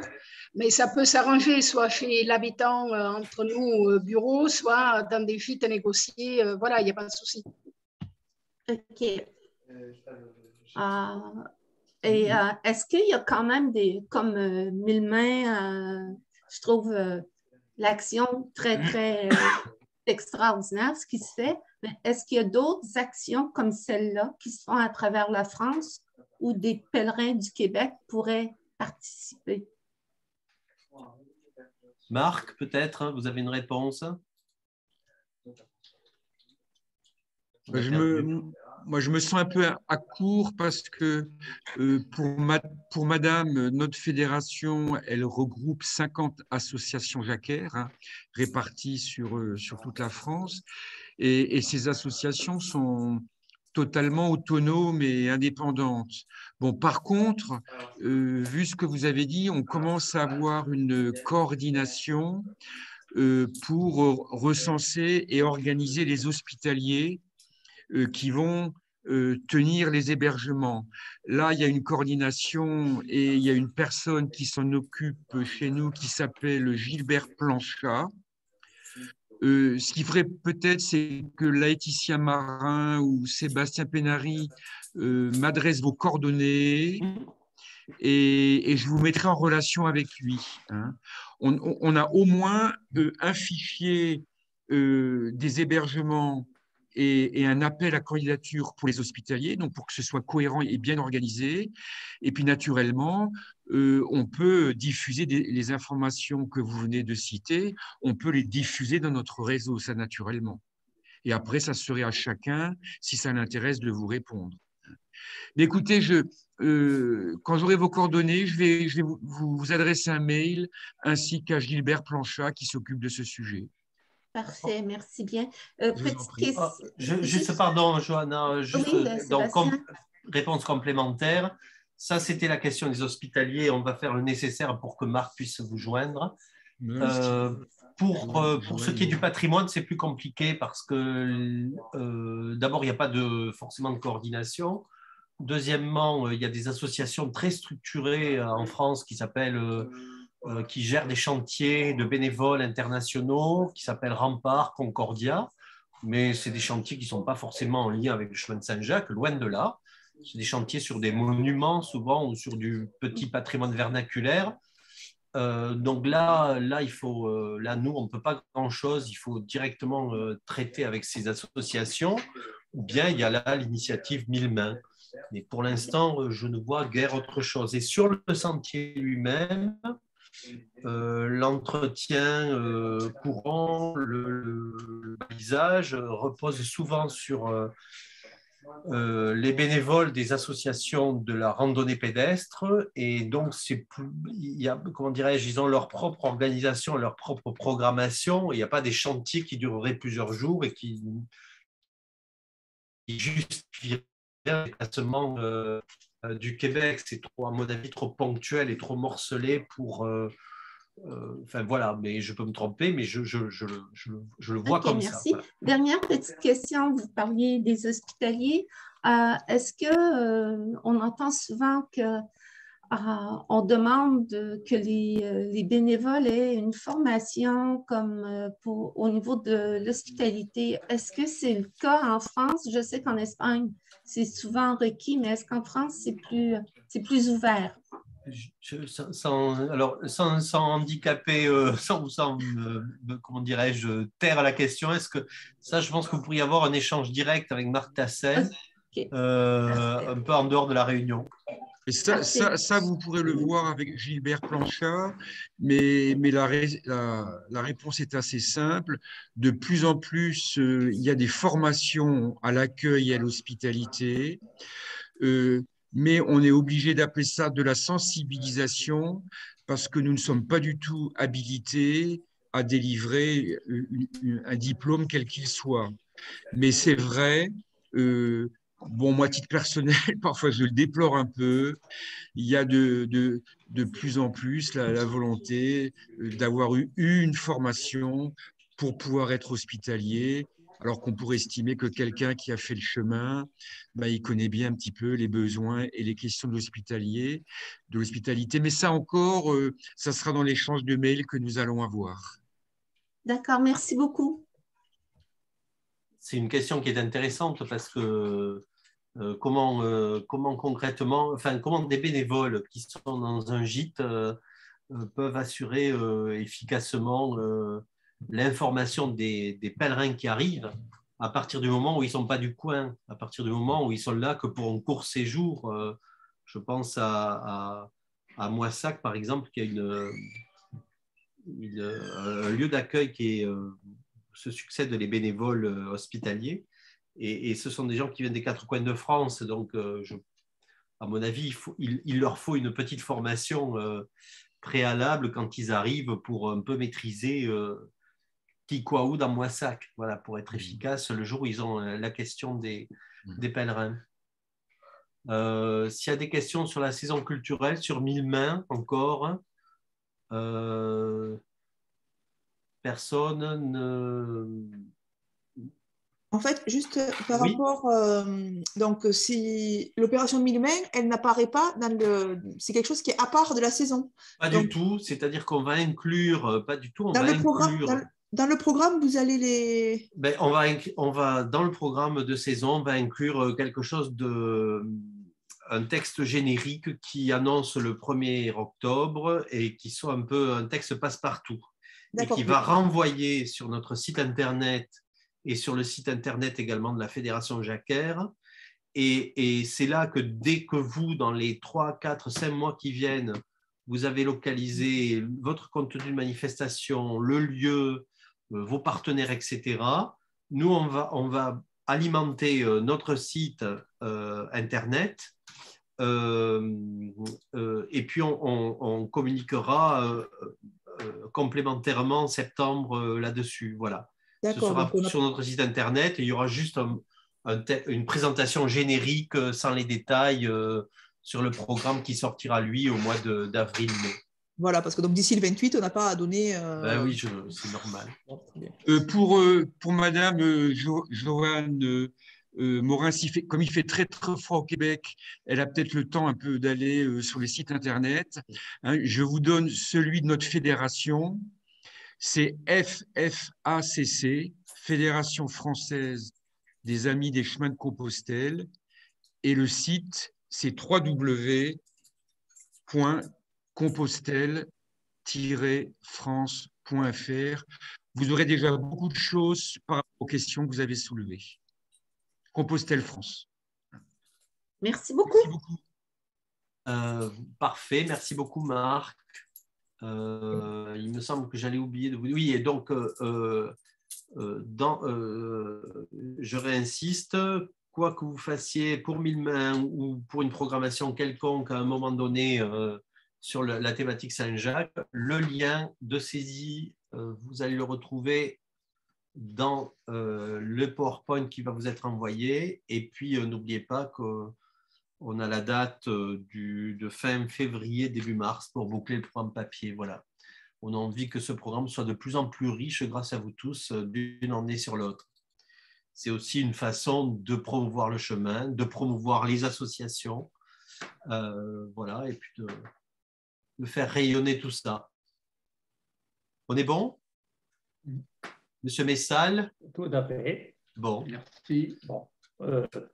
Si vraiment certains citadins veulent venir prendre l'air de la campagne, nous serons ravis de les accueillir dans le Lot. Merci beaucoup. Merci beaucoup. Ben, on va arrêter. Donc, merci à tous.